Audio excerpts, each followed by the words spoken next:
Welcome. It is National Poetry Month, and here we are. So many poets ready to knock you silly with poetry. We have collaboration here with the Pat Conroy Literary Center. We want to thank Jonathan Hout and all of the people involved in that wonderful organization. We are many of us in the Island Writers Network. Both are located in Beaufort County, South Carolina, and all of these poets have a connection to that area in some form or another. Tonight is an event that's been going on for several years on Hilton Head Island. We call it Kickstart Poetry Reading because we take the first Thursday of National Poetry Month for this program. And it was begun by a gentleman named Bill Newby. He's one of the poets tonight. Sadly, he moved to Ohio, but he's here via Zoom. And I'd like to ask him to say a little bit about his concept and this wonderful creation that we're continuing. Good evening, everyone. First of all, it's great to see so many familiar faces. I miss you guys, and it's nice to have you together with us, with me and Robin for this evening. We started Kickstart in 2014, and the basic idea is to get people pumped about poetry and to keep reminding people that there are so many poets in the local area, and to try to introduce people to new voices as they move into the area and become published and available. My hope over time was to keep this going, and when my wife and I decided to return to Cleveland, Ohio, where, by the way, it snowed today, I was very, very lucky that Robin was willing to take this over, and that Jonathan Hawk with the Conroy Literacy Center and Island Writers Network have agreed to try to keep this going over the years. So I thank you for being here tonight, and I hope all of you poets will continue to support Robin as she works on this in future years. I see a couple of new faces on this in our group. I think these might be students. I hope so, because that was one of the ideas, is including younger writers as well. So let's have fun. Robin, back to you. Thank you so much. I definitely will work to continue this. It's always been one of my favorite events on the island. I want to start tonight. I'm Elizabeth Robin. I'm a poet on Hilton Head Island. I'm not really reading tonight, but I wanted to start with a poem that kind of frames the struggle of a poet. And as with most poetry, it tells a little story in very few words, and it's a metaphor for something else. When a lawnmower erupts, almost as if by design, just as I lay out the juice, the carefully constructed, wrapped sandwich at the empty picnic grounds, just as I sit, breathe in the green, quiet theme song of brook and breeze, just as I contemplate the words to capture heaven. Just then, the workman rumbles in a truck, rattles equipment down ramps, and roars through my poem.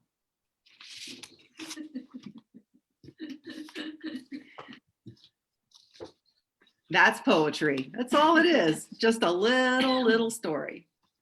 So tonight, first up, we have Elizabeth Abrams.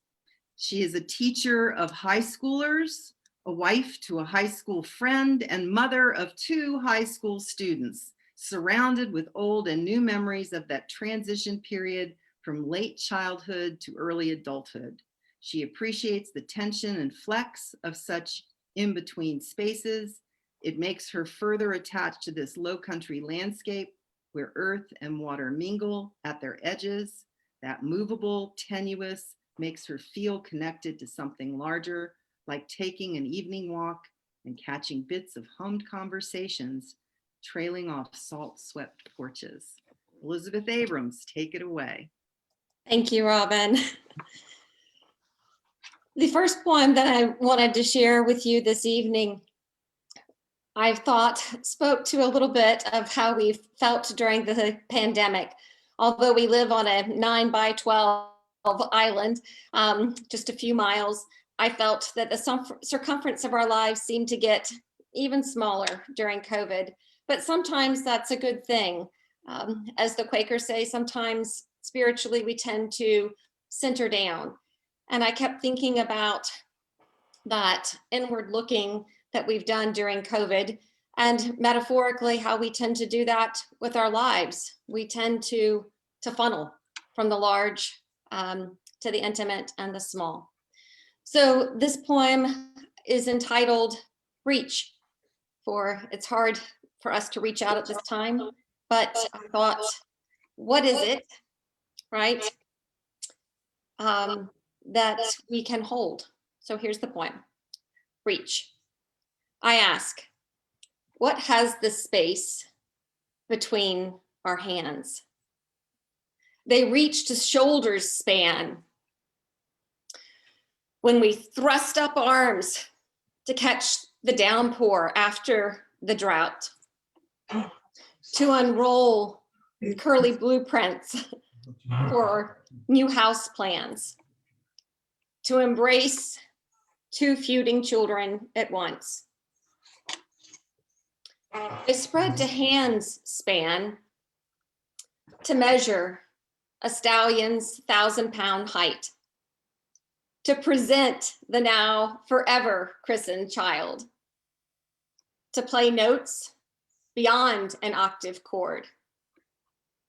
They move to thumbs span, to whisk away another's tear, to turn a sluggish page, to braid the day's hair down, to beg the eternal ride.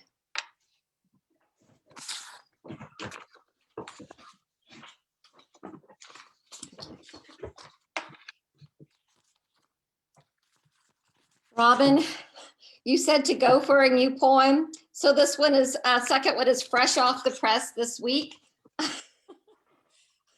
So it is a little rusty, but it's of the moment. It needs to be of the moment, and is written in response to a dear friend. This poem is called The Tulip Prayer. My friend told me her father was headed home, this time with hospice care. She worried, mostly for his soul, and whispered, I fear he is not prepared to meet his maker. What do I say? What do I offer, knowing I can't fix that? All that comes to mind are tulips. When my grandmother taught me flower arranging, we'd begin with greenery from the yard.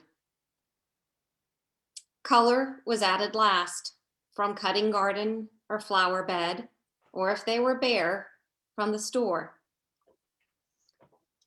I was always drawn to the bright red stripy tulips, bundled like leggy matchsticks, ready to burst open. But sometimes their pistils and stamens stayed cloaked, drawn under red hoods, refusing to light. Until my grandmother would take a petal between her thumb and pointer pads, warming its spine, reflexing it, until suddenly it reversed its bend and opened its flaming heart.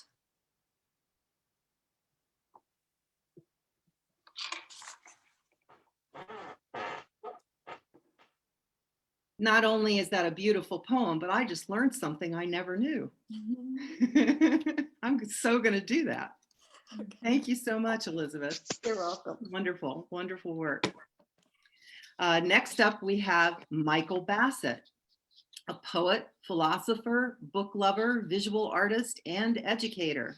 He has an MFA in creative writing from Vermont College and a PhD in literature from the University of Southern Mississippi. He is the author of 4 poetry volumes, including Hatchery of Tongues and 1 children's book. He is currently working on a project titled The Mayor of Movietown, a combination of poems, stories, reviews, and essays about the movies. Doesn't that sound fun? Michael Bassett, take it away.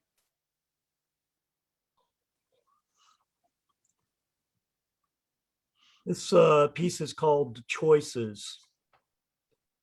I try to guide my students through Robert Frost's The Road Not Taken, that poem Dan Chasen has called a cunning nugget of nihilism disguised as an anthem of nonconformity.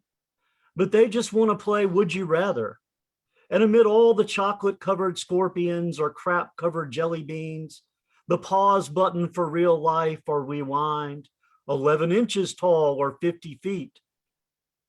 I think of Arlene Dorr, the South Australian woman dying of cancer who starved herself to death. Of the lack of voluntary legal euthanasia, she wrote in her diary, "My country's laws decree death by 1,000 cuts for me."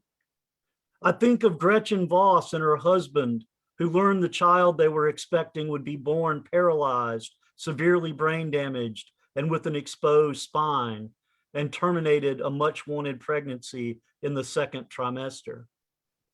I cannot imagine how to tell my happily debating students how much their hearts will hurt and heads will spin, how little their cleverness will save them from, and how little their preferences may matter. The doctor wants me to decide. 6 weeks of costly IV antibiotics that probably won't work, or go ahead and amputate the big right toe. On the hospital television, PBS programs blend into each other. The landscape painter, putting down his dark colors first, dragging in a touch of cerulean. The fly fisherman with his Baroque Ritz fliss. The line writing fine arabesque in the air. The blacksmith with his near religious zeal in his preference for wrought iron over steel. They're also assured in their technique, so confident in each well-practiced move and effortless choice. But beyond their vocations and avocations, are they as bumbling as the rest of us?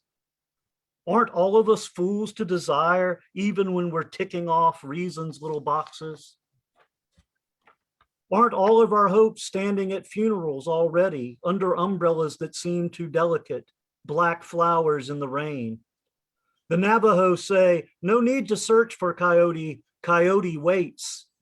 The Vietnamese say, fate is as kind to men as a mongoose is to mice. Sometimes because my father was lost in philosophical musings, we lost our direction. Other times, my mother calculating the exact worst decision in her married life or running through a litany of worries until he told her, look, we all have got to choose between the world we see in our head and the world we see every day. I heard about a woman who drank a mouthful of ants she hadn't till too late noticed in her dipper well of water. So horrified by the thought of live ants inside her, she drank insecticide that sent her convulsing to the emergency room.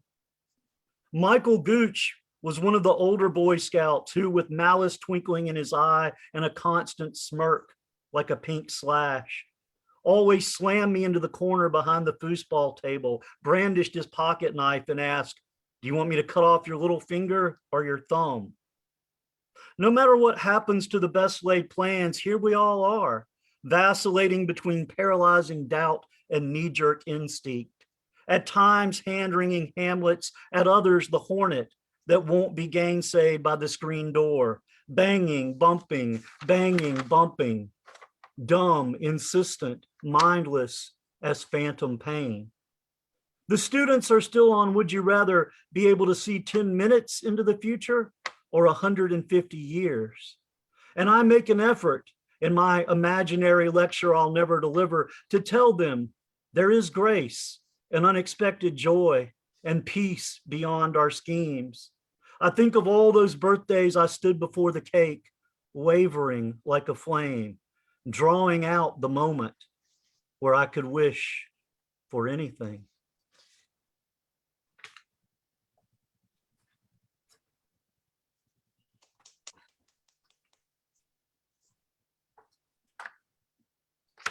This poem is called Grocery List Manifesto. A nuthatch slides down the live oak head first. The sun dissolves into a pale salmon light, lingering like my friend's grocery list stuck on the refrigerator. My mind won't let it go. Under bread, eggs, toilet paper, she'd written Forever Sunlight. Now, maybe Forever Sunlight is a brand of detergent or shampoo, but this could be her subconscious penning a cryptic wish. Perhaps everybody has a secret word in their grocery list, a Freudian wish hunkering like a fox waiting in the snow behind rows of more obvious realities. I am suddenly desperate to see Ellen Kaiser's frolicsome revelations hidden in her grocery list. She of the cotton candy pink streaked hair that I kissed at the 6th grade pool party, doing my best impression of Don Johnson. How many people's secret word is just a name they could aerosol on a wall, a name like an act of God in the nervous system, that one name that spills its syllables into every other sound. Maybe it slips in between the context of other letters. Think of the millions of lists pretending to be so prosaic, yet actually swimming with the intricate vocabulary of desire. Skeptical? The lesson I'm really getting at is about becoming better decoders, which means more skillful voyeurs. Between the darting of eyes, the quick pushing back of chairs, the hurried buttoning of coats and coughing into hands, and all the countless gestures of embarrassment and retreat, we must be careful, sneaking up on even our own secrets. Great. Thank you so much for reading that particular one. And thank you, Michael Bassett. That's pretty wonderful. And I do not envy Tim Conroy, who's next and gets to follow that one. Tim Conroy is a poet and former educator. His work has been published in journals, magazines, and compilations, including Fall Lines, Antebellum, Blue Mountain Review, Jasper, Marked by the Water, and Our Prince of Scribes. Writers remember Pat Conroy.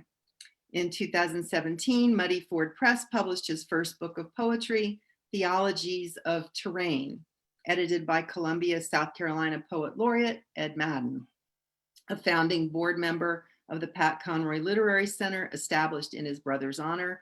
Tim Conroy recently relocated to Tampa, Florida. Welcome, Tim. Thank you, Elizabeth. And that is a tough act to follow.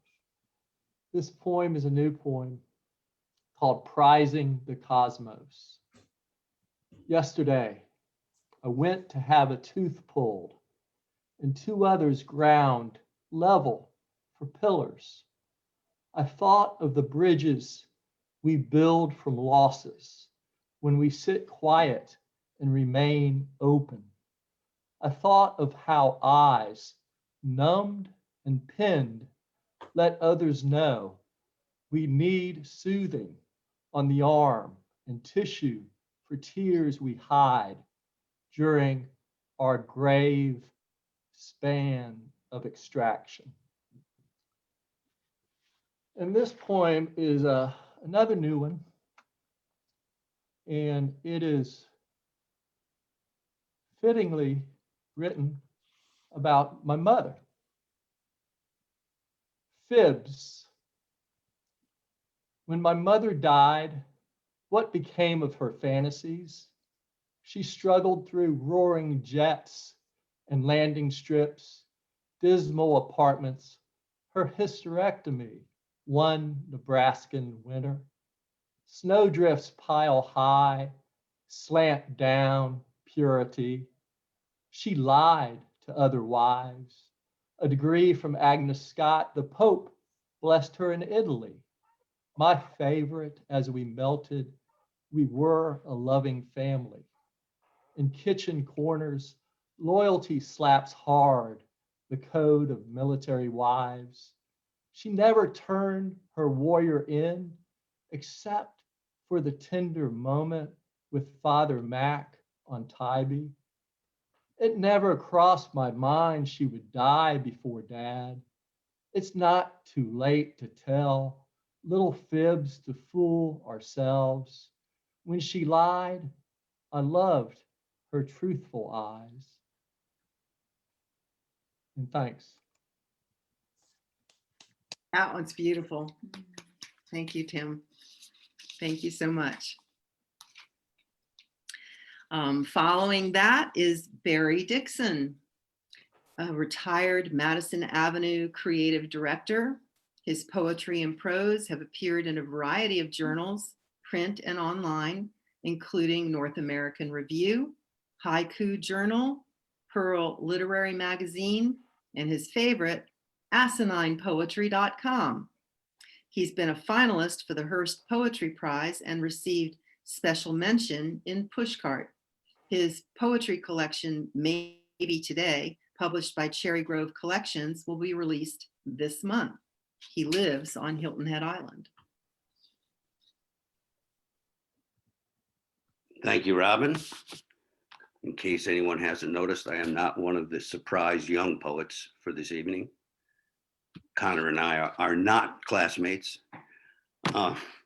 I want to thank the country for having a National Poetry Month in honor of my new book coming out.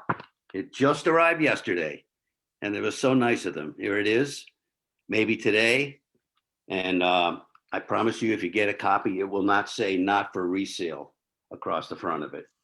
I have chosen 2 poems from Maybe Today, and it is making its debut. I've never read from this book before, and I chose the first poem because it's a poem about poems. It explains everything. Every poem you've heard so far, this tells you where it came from, and every wonderful poem that you're going to hear after me, this explains where it all comes from. The title says where these poems come from. It's called Everywhere. "Where are you going, dear?" she called from upstairs. "Out looking for a poem. I'll be back at dinner time. Bye." "I will find one in the park for sure. It might land on a branch or bend my way in a breeze or poke its little head up through the ground. Once I found a poem in the park pond, making tiny bubbles with its lips. 'Look,' I said to my friend Freddie, 'a poem.' 'What are you talking about?' he said. 'It's a damn fish.' Good guy, that Freddie. Not so good at seeing poems. If I don't find one in the park, I'll be surprised, but not discouraged. There are plenty on the streets, under cars, in skimpy skirts. They even sleep in doorways. Arnold once found a beauty on a beach, Whitman on a little promontory, Keats on an urn, Byron in darkness. Wow, an eye so sharp you could spot a poem in the dark. Most poems are dying to be found. They call to you from everywhere. Train wheels, bell peals, pounding hearts. Frost found several in the snow. A guy named Frost finding poems in the snow is in itself a little poem, don't you think? Byron even heard one call from inside Anne, not to mention Florence, Harriet, Caroline, Marion, and Mary. Apparently it's true. Women love a man who listens. So what then is the population of these poems? There being no census for such things. Some say they are countless billions, a poem in every flake and bird and kiss and blade and branch and wing and rose and nose and leaf and child and flea and field and tear and soul and heart. But there's yet another school, calling poems extremely rare. You must search long and wander miles for weeks or months to find just one, they say. And even then, they often are imposters, like fool's gold. They claim there have been maybe a few thousand ever, tops. Tough crowd. I favor the former, but perhaps the latter have a point, because I found no poem that day. How odd. Last week, I found one in the glove compartment. I don't know how long it had been in there or why I never noticed it before, between the unpaid parking tickets, the expired insurance card, and the empty space where the registration should have been. I called it negligence, an ode. That evening, as promised, I did return at dinner time. We went to Jean-Jacques Bistro, our favorite local spot, where I had my favorite local soup. But tonight, I noticed something I had never seen before. One crouton, a large grayish one, seemed to wander aimlessly as though rudderless, whilst a smaller one floated directly for it. I suspect deliberately. The big one, I thought, it's the Bismarck. The small one, HMS Hood. I gasped. What's the matter? Said my girlfriend. I turned to the kitchen and called out. Waiter, I said, there's a poem in my soup. Thank you. Lots of people clapping out there. I like that. My second and last poem is the title poem from Maybe Today. I had a different title, but Elizabeth Robin got her hands on my manuscript and she said, here's your title. So that's my title, Maybe Today. This poem has an extended epigraph for David Rodriguez Richardson. At a Texas barbecue, a 16-year-old Mexican-American was beaten nearly to death by two white boys for talking to their sister. A year later, after testifying before Congress on hate crimes, he committed suicide. By the way, every event in this poem is based on a real news story. It actually happened. The title is Maybe Today. The sun descends, offended by Earth.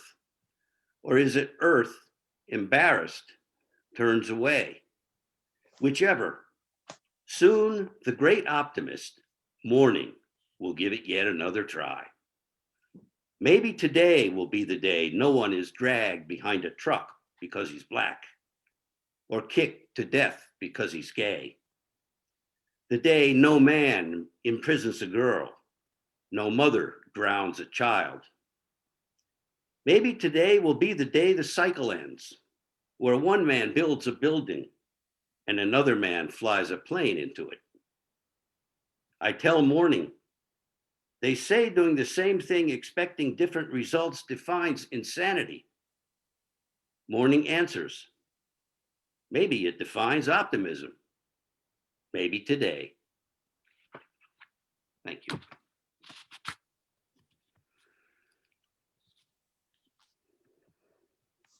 Terrific work. I can't wait to get my hands on your book, Barry.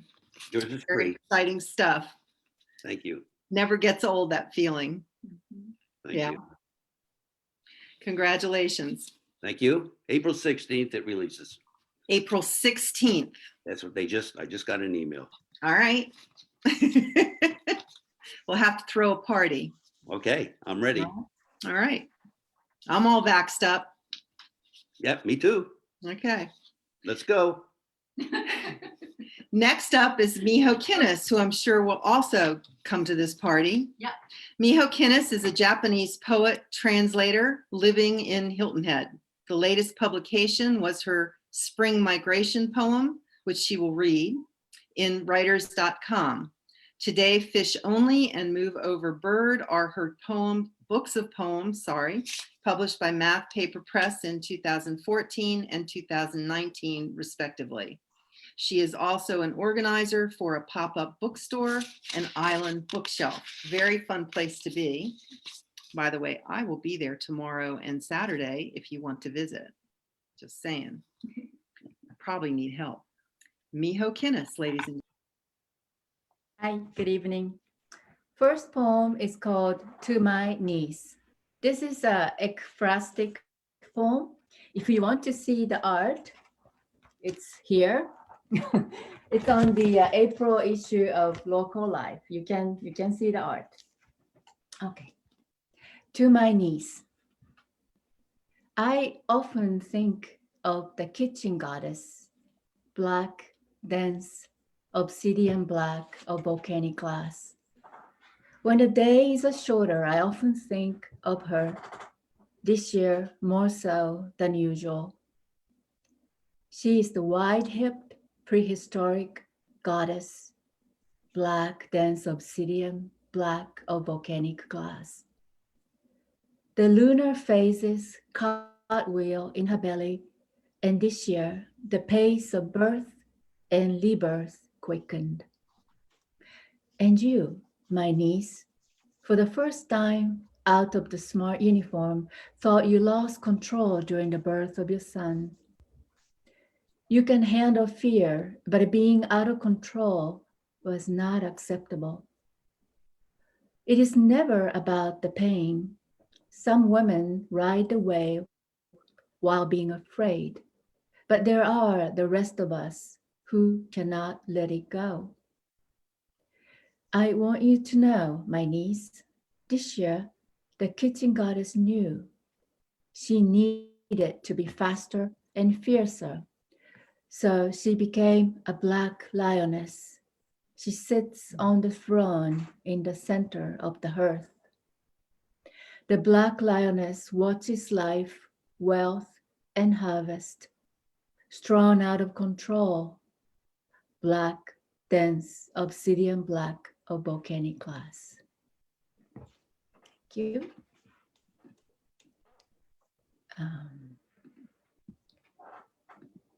Spring migration. Because you felt better after the blood test, we drove to downtown. Turning down Liberty, we waited for the pedestrians to cross. Above us, birds fluttered between a palmetto and a palmetto, pecking fermenting fruit. Under the blue, blue sky, cedar waxwings are relaying the flute, as if being chased by a big shadow, taking no chances until one of them swallows it, chased by life in the air, but sometimes on a sonic pulse, every bird in the flock found a spot on the branches on a large gum tree, still a bare tree. Their constant buzzing calls that create safety guard also cease. They faced northeast and stayed still, still, still. I counted my heartbeats. How much longer? The tree was too tall for me to see their colors, and we had to move on.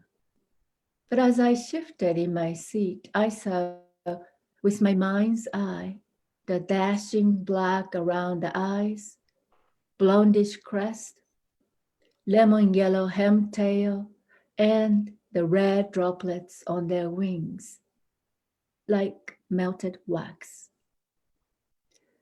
The details are our disclosure, each body 1 ounce of divination, swinging through the spring sunlight. Tomorrow, tomorrow, tomorrow.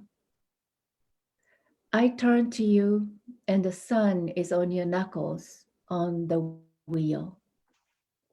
Thank you very much.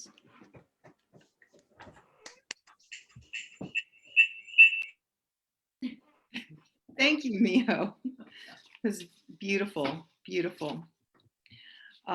Next up,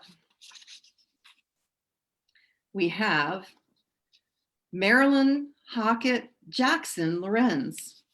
My goodness. She's a graduate of Northwestern University and has been published in Northwestern's Profile magazine, Montclair State University's Quarterly, newspapers, and national poetry anthologies. Recent publications include poetry in Local Life magazine, the Hilton Head Island Writers Network anthologies, Unpacked and Staying, Hilton Headings, Living the Dream, Time and Tide, Ebb and Flow, and Reflections. Her children's book, Great Blue Girt, sold all 1,500 copies in 12 months on word of mouth alone. Her play, Chauncey's Redemption, was written and performed in 2019 at the Cypress of Hilton Head. She writes everything: music, lyrics, short stories, poetry, advertisements, children's books, titles, and slogans. I give you Marilyn Lorenz. Welcome. Thank you. I don't know if you can see me, but anyway, I am probably the only one that comes from a long line of poets. My grandmother was a prize-winning sonetist and president of the National Pen Women Association. She was quite the poet, so she was quite an inspiration. So my whole life has been spent cheerleading for poets. In the New York Times about a week ago was an article in the Spotlight section about poets. The at-home newsletter asked readers to send in thoughts and tips on coping during the pandemic.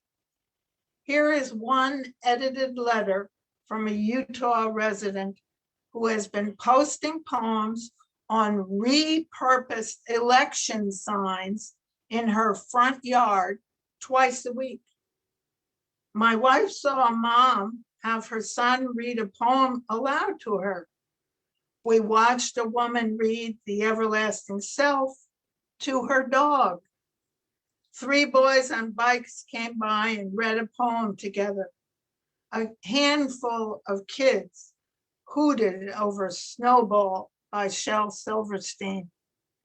The poem that I selected to celebrate is, I now realize, about me as well as the poets he extols. The state of the world calls out for poetry to save it. Yes, indeed. And I too have a poem about what poets go through. At my age, you have, maybe 65,000 poems you can choose from to read. This one is it's probably a new one. It's called Hard Sell. The poet's burden is unreasonable. Too great for intellect, too small for fame. A brazen, presumptive, imperious game. Each lonely line, each posed word binds truth elusive, lies absurd, with soulful longing, passion torn from pieces of the poet born, not of the will or thought sublime, but simply of the need to rhyme one simple message parsed in time.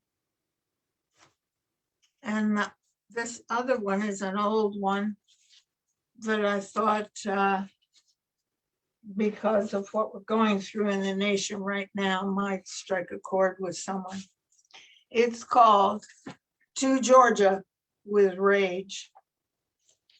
You left them on a step wrapped in dirty rags, your unwanted baby, brown and cold.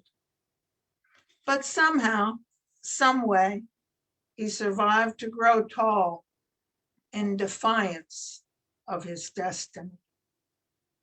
Existing on the knife edge of every hell, bleeding kindness on the scarred face of anger, he carried hope to the hopeless and lived without love. His friends died of drugs and guns and rot, and he cried for them. But he cried most of all for you, the mother he never knew. One day, he stood up and sang, and everyone, everywhere, in front of every TV in America, heard that pain of his tortured soul. With the purity of an angel's voice and the gift of a grateful God. This is for my mother, he said. In my dreams, I call her Georgia, and she hears my prayers. Sing with me tonight, he sighs. Sing with your boy. Thank you. Thank you, Marilyn. We have one poet missing. I'm hoping she's going to check in at some point. So I'm going to skip her right now. I'm not going to mention who she is. We'll surprise you later, hopefully. So next up is Brooke McKinney. Brooke McKinney joined the Pat Conroy Literary Center staff in March of 2020 as the Communications and Events Coordinator. She earned her Bachelor of Arts in English from Valdosta State University and holds an MFA in Creative Writing from Hollins University, where she also served as a teaching fellow. She lives in St. Helena Island, where she is writing the story of her loyal friend Max, a bulldog she lived and traveled with for 13 years. She is the recipient of 2 Academy of American Poets Awards, and her work was a finalist in the Key West Emerging Writers Contest and the World's Best Short Story Contest. Brooke's work has appeared or is forthcoming in New South, Salt Hill Journal, Potomac Review, the Southeast Review, Rhino Poetry, Columbia Poetry Review, Artemis, and Kestrel. Brooke McKinney. Is she there? Shall I tap dance? Brooke may have wandered away from her computer for a moment. She is neither on camera nor on microphone, Robin. I didn't even notice that when I started. That's all right. Perhaps we should move ahead one and skip back. Well, this is not Brooke McKinney. This is someone who's, okay. Next up is Horace Mungin. Horace Mungin was born in Hollywood, South Carolina in 1941. He started writing in the 60s. He was a founding member of Black Forum, a widely acclaimed national literary magazine for African American writers. Black Forum is now a permanent part of the Black Arts Movement exhibition at the National Museum for African American History and Culture. Props there. Mungin is a 2-time winner of the Piccolo Spoleto Short Fiction Contest. His work appeared in many publications, including the New York Times and Essence magazine. He has written 10 books. All of his books can be found at horacemunginbooks.com. His most recent is, now I'm messing up, 1619. Go ahead, Horace, you can start with that. Notes from 1619. Notes Okay, yeah, from, I thank you. knew I was going to get it wrong, so I didn't want to say. Yeah. I'm on? I'm going to do something that I think is daring. I'm going to give my definition of what poetry is, my personal definition, in front of a group of experienced poets who I'm sure all have their own definition. So you can, at the end of this, you can let me know what yours is. This is called What is Poetry? What is poetry? Poetry is the poet's hammer and chisel. Poetry is the poet's paint and brush. Poetry is the poet's thingamajig. Poetry is thought sprouting wings. Poetry is an idea shedding layers of itself. Poetry is the ballet words dance together. Poetry is that truth that survives the lie. Poetry is what we see in you and me. Poetry is the harmony of rhyme time. Poetry is different from the poet. Poetry is the poet's gatherings. Poetry is the temporary quenching of the poet's thirst. Poetry is one and all of these things. But what is poetry? Poetry is that spot between hearing and wondering what it was you heard.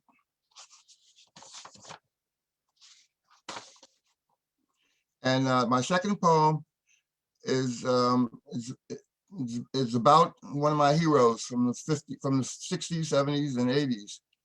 And it's called "And He Was Pretty Too." He was a whiz fist, blare fast. He could run, never needed to hide. He had goals, he had skill, he had power. He had heart, he had words, and he had integrity. He was the world's cherished champion. He was the greatest, and he was pretty too. Long, lean legs, tasseled white shoes danced the prologue to the night's intrigue. One question abound: in which round will the people's opponent go down? Like Langston's long-haired jazz players, Ali improvised as he worked, as he entertained. Ali was Bird, Diz, Monk, Miles, bebop, bip-bop, bebop, rope-a-dope. A mere boxer as things go, Ali embodied the aspiration of a people, the essence of a time, the grist of an era. In his fists, in his words, in his deeds, Ali became our symbol of defiance. His bantering helped us to laugh through our pains. His courage inspired us onwards. His success gave us hope for ourselves. For all of this, we adore him. For all of this, we canonize him. For all of this, we love him. Muhammad Ali is the greatest, and he's pretty too. Thank you. Horace, can I just say that poetry is that thingamajig, is the most precise definition of poetry. Exactly why I added it. It covers everything else. My favorite word. Yeah. When in doubt, say thingamajig. Very nice. And he was pretty. Yeah, he really was. He was very pretty. Yeah.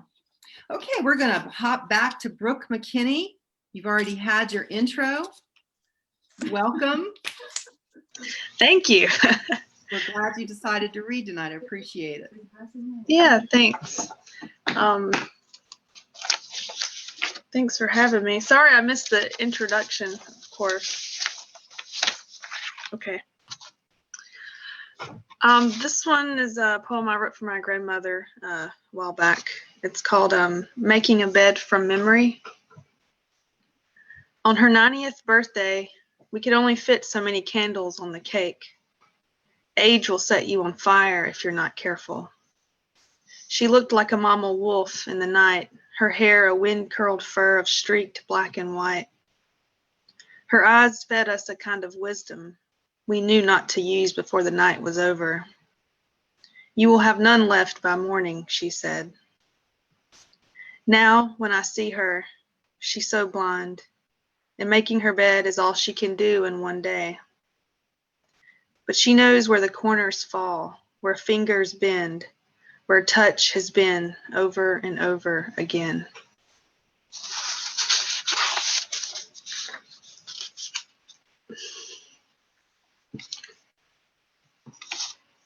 One more?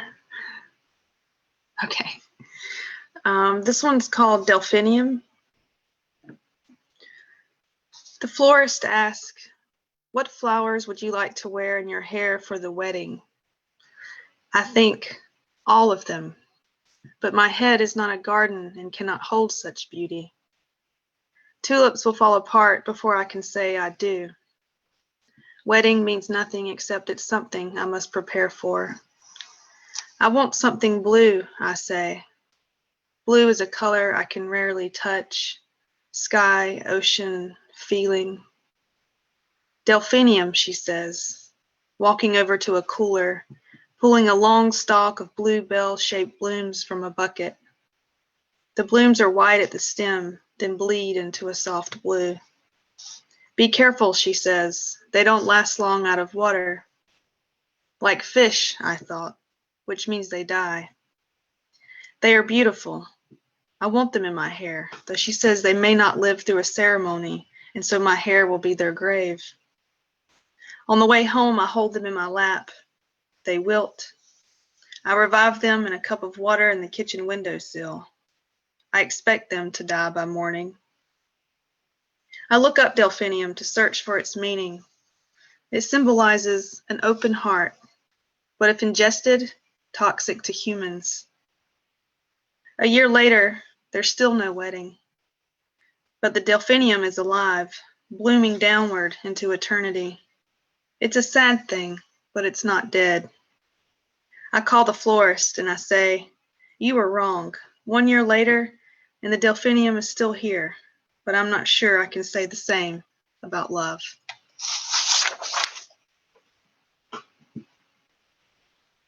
Very nice. Thank you so much, Brooke.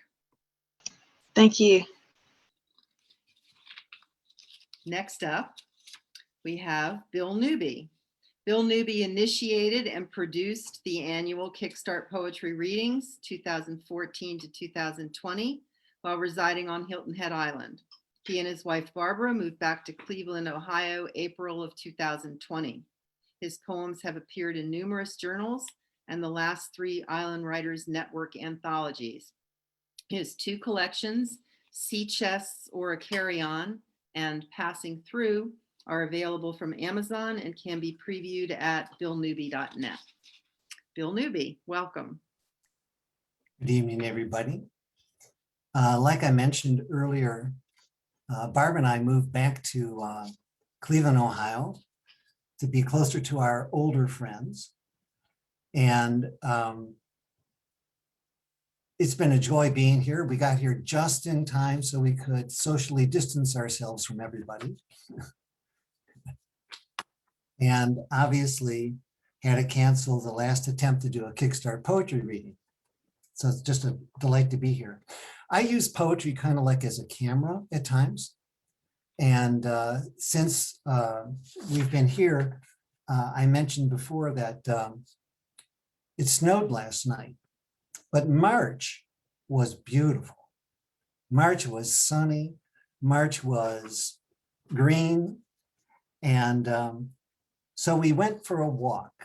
So here's a walk with Barbara and me. This is called Changeover Days. Like surfside foam, clumps of snow have stayed behind in the shadows of bushes and along the walk to the front door where we shoveled a higher pile for our postman's safety. The melt flows by street curbs, puddles on low sidewalk slabs, and gurgles into sewer grates. Dogs pause at every tree and bush, resisting their owner's tug while studying the winter album. The wire of a yet-to-be-buried invisible fence follows lawn flags around a yard where young children tug a puppy toward the back door. A still inflated Santa sits in his open cockpit as if he just landed and is waiting for the front yard ground crew to bring him a ladder before the pattering rain soaks his cap and beard. We shed our scarves and jackets by the garage door, then hang them downstairs to dry. We might take another loop later when the sun returns in the afternoon.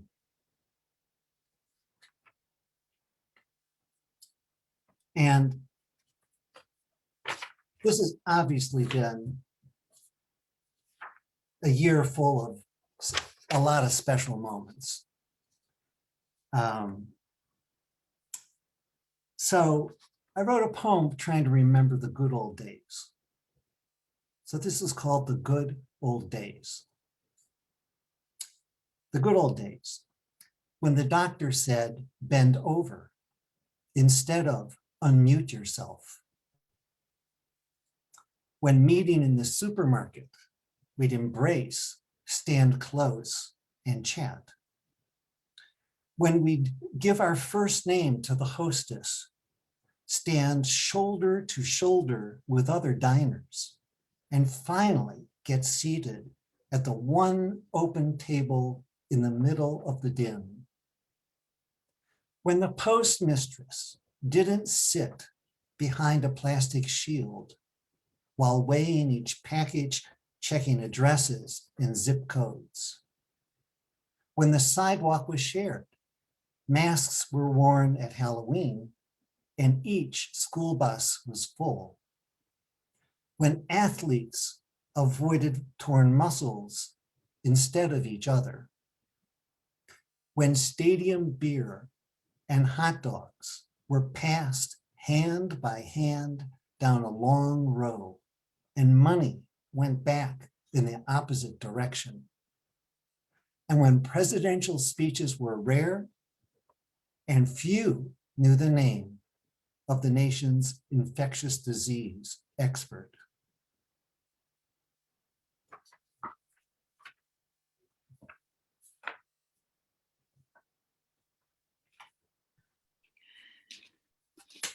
Always telling those everyday stories in a not so everyday way, Bill Newby. Thank you very much. Next up, we have Meryl Larson Newell. Meryl is a resident of Hilton Head Island via Long Island, New York. That's quite a trip, and Atlanta, Georgia. She's a graduate of Oglethorpe University, where she majored in English literature. She studied poetry with Anita Skeen at the Ghost Ranch Writers Workshop in Abiquiu, New Mexico. Quite jealous of that one. Meryl's work has appeared in a number of volumes of O, Georgia. She is a member of the Island Writers Network on Hilton Head Island. Welcome, Meryl. Thank you. My first poem is actually about Anita Skeen, and I wrote it when I was out there at a workshop. And I think what it does is help me to see the poet in someone else. Evening prayer at Ghost Ranch. Oh God, she makes it look so easy. Hands eased inside her pockets, standing in the jacket she wore all day. Its cuffs stained with white chalk dust, wearing that faded blue plaid shirt, never caring about the missing button or bothering with a comb or lipstick or blush. She has the words holding her, gathered, waiting at the curb, oiled mask carrying metaphors, an old blue backpack of adjectives, nests of nouns, boxcars of verbs, living in couplets and stanzas and bold-faced titles. There are all these unfenced spaces, the shy commas waiting for an invitation, quotation marks patiently grouped in pairs, the pushy periods standing their ground. You would love the way your world bursts open, how the lines splash and settle in the fading shadowed light. Oh God, let the dusky pink sky turn gold with the setting sun, and the plump biscuit moon rise on the horizon. Let her voice fill the field ripe with figs, their branches weighted and bending in adoration, calling the cardinals to quiet their wings, her poetry floating to mingle with the stars. Bedtime prayers. And my second poem is a new poem that I wrote for my son's 40th birthday, expressing that there is nothing ordinary in this life or in my backyard pond. I'm turning 40. In this ordinary life lie moments to measure. The still and soundless backyard pond, awakening in the swirl of the hazy sky. Its murky surface, a welcome invitation to those who need a home. That dreamy dance of egrets, wings billowing through the morning mist, necks stretched like porcelain arrows, mindful of the pinstripe sky above and the flicker of fish below. Consider the pensive wood stork, a solemn mix of black and white, waiting quietly near the grassy bank, hunched in solitude like an old man waiting for breakfast to be served. Give me the gold of the rising sun and the silver of the fading moon, the cutting of dawn into expected light, threads of every day in this ordinary life, when woven with you, create extraordinary. Thank you. Beautiful stuff as always, Meryl. You just do such lovely pictures.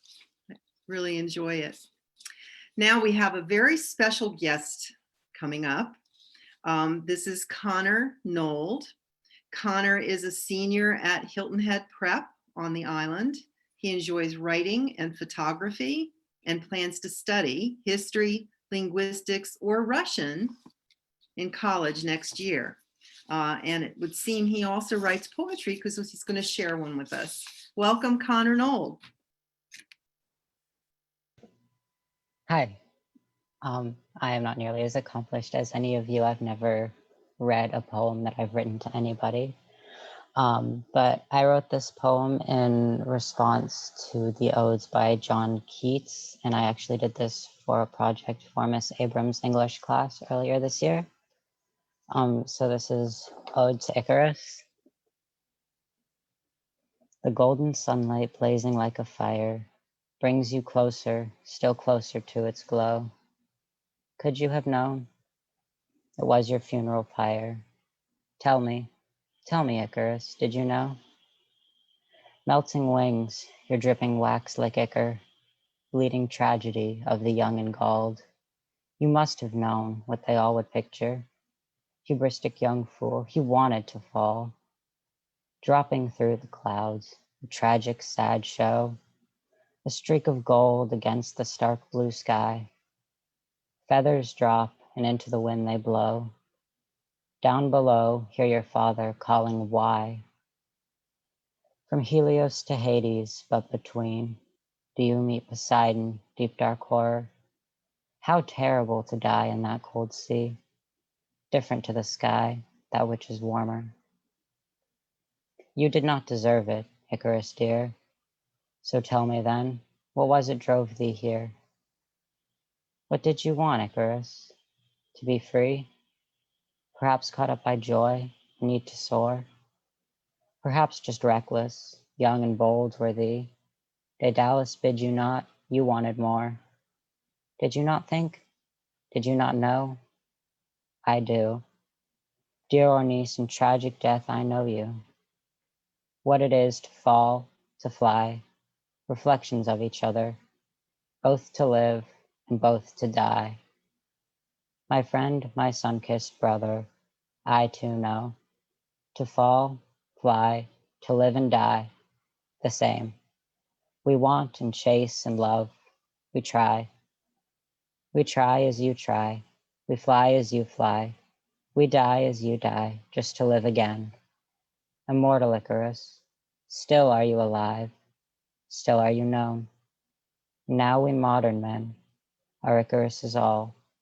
Our dreams of wax, our hopes of feathers, are far away from axe. We fall and fail and cry out in despair. It doesn't matter, we did not succeed. But nor did you, and yet look there and there. A chorus cries for you now, don't you see? You live on, your death is not for nothing. Hero Icarus, now isn't that something? And I do not Wonderful. have a second poem, I just have that one. We knew that. Not thank you. not a problem. That was pretty banging right there. And I can't speak for anyone else, but I think the first time I read a poem to anyone was when I was 60 years old. So you're doing fine. Next up, finally solving the technology world we have struggled with as poets. I don't think that we are meant to be technical and poetry people all at the same time, but welcome Susan Madison. Susan Madison is a poet, essayist, visual artist, and workshop facilitator. Born and raised in Chicago, Illinois, Madison has called the Low Country of South Carolina home for more than 25 years. Her work has appeared in Chicken Soup for the African American Woman's Soul and 2 chapbooks, I Can't Sing the Blues and Gullah Paths, Voices from the Past. A life coach, Madison is a member of the Gullah Africa Diaspora Artists Guild and the Low Country Spirit Writers. Welcome, welcome, welcome, Susan. Hello, everyone. I hope no one is sensitive to certain words, and I shouldn't, well, I'll go ahead and read it. My poetry is ugly now. It examines sewage for proverbs now. Is the knowing place between George Floyd's neck and the cop knees who knelt there now. Eavesdrops at the dinner tables where people teach kids how to hate now. Irreverent of religion and rules now, it goes to a mountaintop to be with Jesus now, reads Rumi now, does mudras now, is the painful mourn of old gospel now, and meditates with Buddhas now. It is not diplomatic with liars now, has the click, click, fuck you walk of heels on concrete now, talks in the don't give a shit junkies twang now. It doesn't socialize with the righteous now. It looks in the eyes of adult crack babies now, sit outside the cages where children were homed now, sleeps under tarps with the homeless now, interviews dying dope dealers now. My poetry is ugly now. It is chronically ill now, vomits to keep from being poisoned now. It doesn't look inside the womb of tulips now, or listens to chickadees and cardinals now. The laughter of children doesn't nurse it now. It's a song of the ugly now. My poetry is ugly now.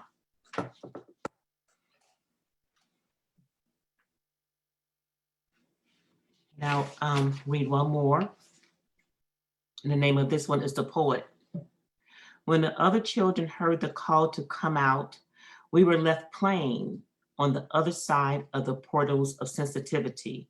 Because of this oversight, we suffer indignities for the ant killed by the spider. We cover the butterfly with dirt that didn't break free from its cocoon. We rub the trunk of the tree that is dying. We love old lovers way past their expiration date. We scratch ourselves to honor our blood now and give tragedies humor and color long before passing. At our best, we watch ourselves cry in the mirror, honor our rage, laugh into our stomachs cramp, watch hatred, witness God and people, and sit by the dying. Sometimes we pull shades down, bed up with whiskey and wine, and listen to the howls of blues singers on an old record player. Sometimes we try to stop at red lights, wear suitable clothes for our ages, raise our children like the other parents, and be good wives and daughters. It is useless though. The veil left open by the sage that visited our mother's bedside while she birthed us cannot be sealed.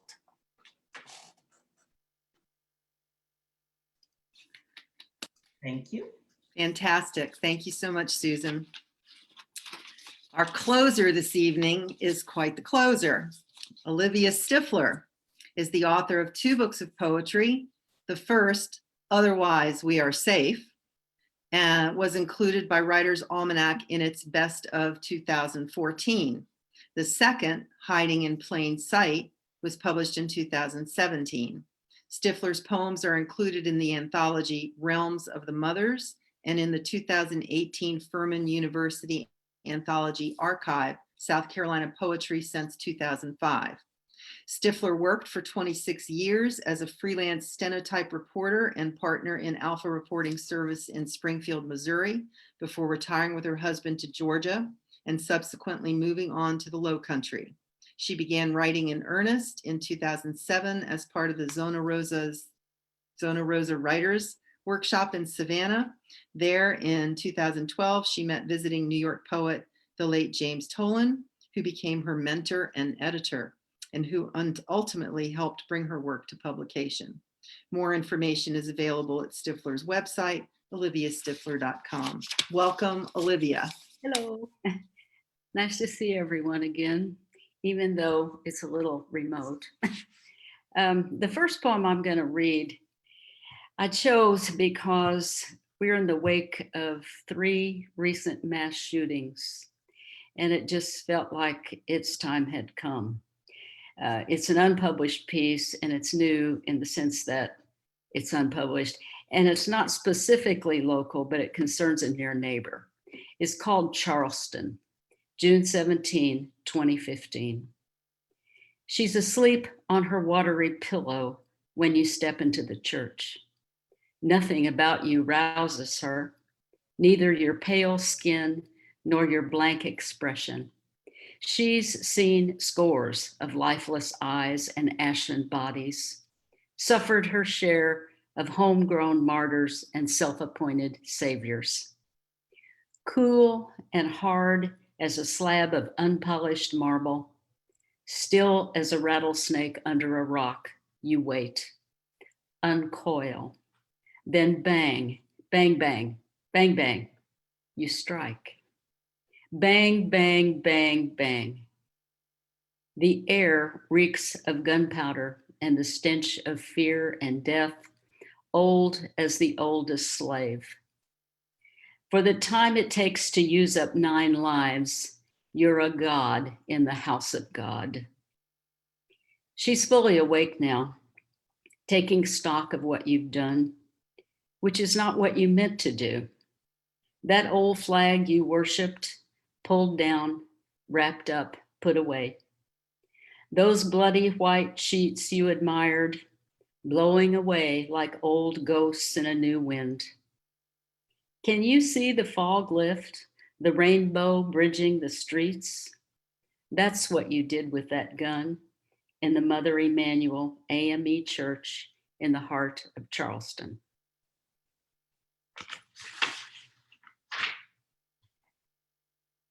The second poem I'm going to read is a lot more personal. It's called Son-in-Law. He says he intends to remove the wallpaper from his phone.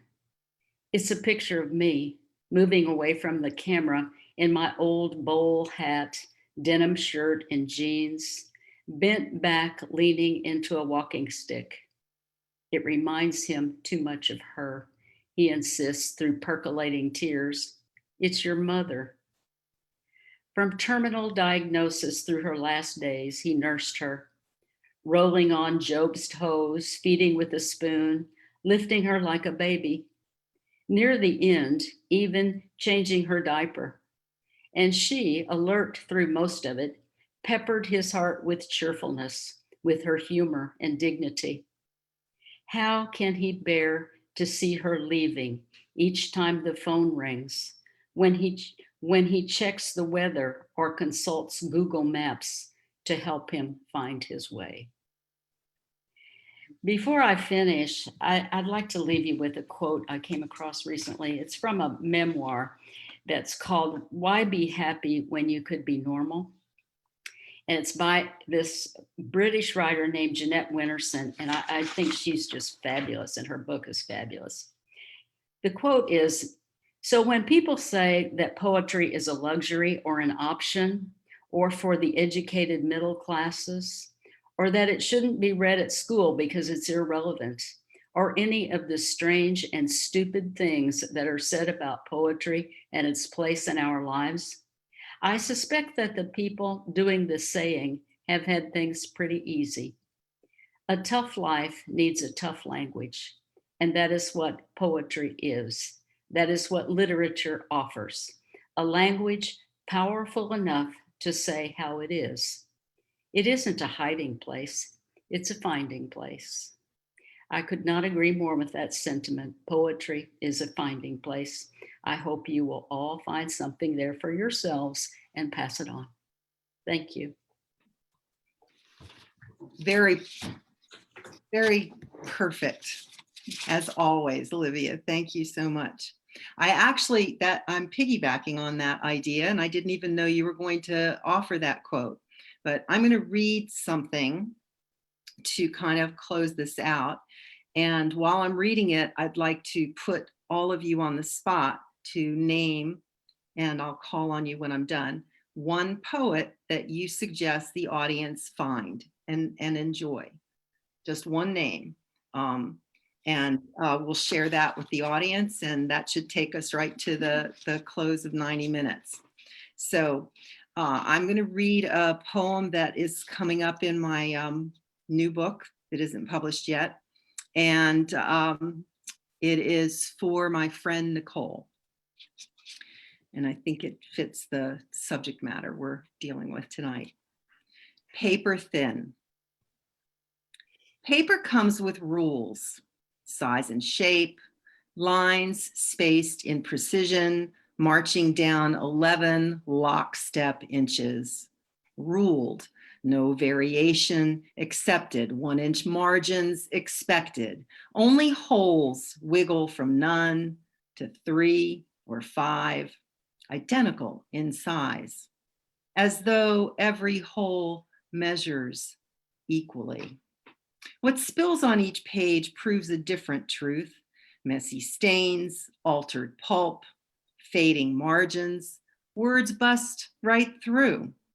Proof some lines can't hold, and holes can punch you. I choose unlined sheets, letter paper, blank, grained, textured, deckled, in pale shades, lively patterns, and escape the margins others draw to shrink my story. That's poet. Okay, I'm starting. I got Gwendolyn Brooks. You got to find Gwendolyn Brooks. She's fantastic. Meryl Newell, who've you got? Don't forget to unmute. Billy Collins. Good choice. Horace Mungin. Mary Baraka. Good choice. Olivia Stiffler.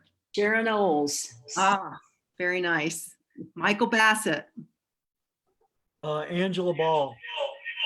All right. That's us. Marilyn Lorenz. Now she's muted.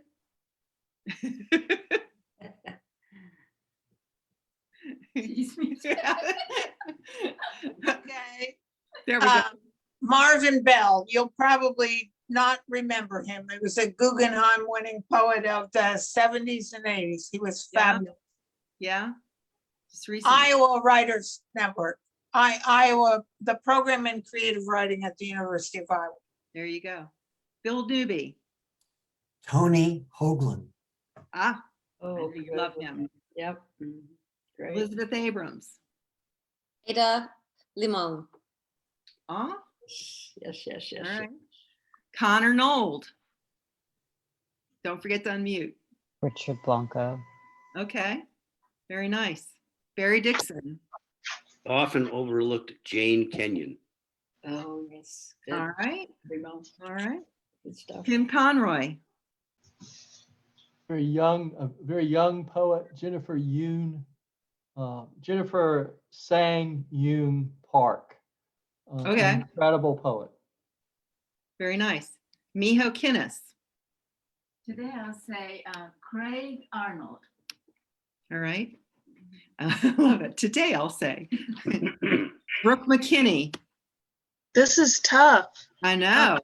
I'm like looking over at my, okay. I'm like, He's researching. Dorian Locks. I'm gonna go with her. All right. All right. Susan Madison.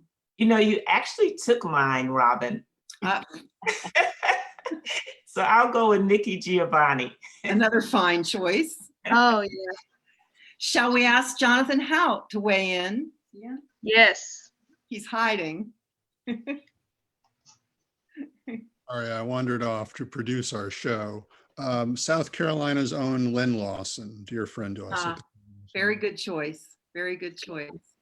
Well, I want to thank everyone, you wonderful poets, you're fantastic people and poets and personalities. And I so enjoy any time I get to spend with all of you. I wish we could have had another dozen poets, but that would be a really long program. So maybe we should do this, more than once a month. We'll see. But thank you, Jonathan, so much for doing the technical stuff, because I think we all know I can't do it. And for all of your support with the Pat Conroy Center. It's just so wonderful to have that partnership. Thank you to the Island Writers Network for supporting what I do. every month with all these crazy open mics and things, and I can't wait until they're in person again. Thank you so much. And I think we're signing off a little bit early. Thank you, Elizabeth Robin. Thank you. Good night all. You. Thank you. Bye-bye. Bye-bye. Good night. Happy Poetry Month. Amen. We're all going to be busy this month. Yeah. Poem a day, poem a day. Bye.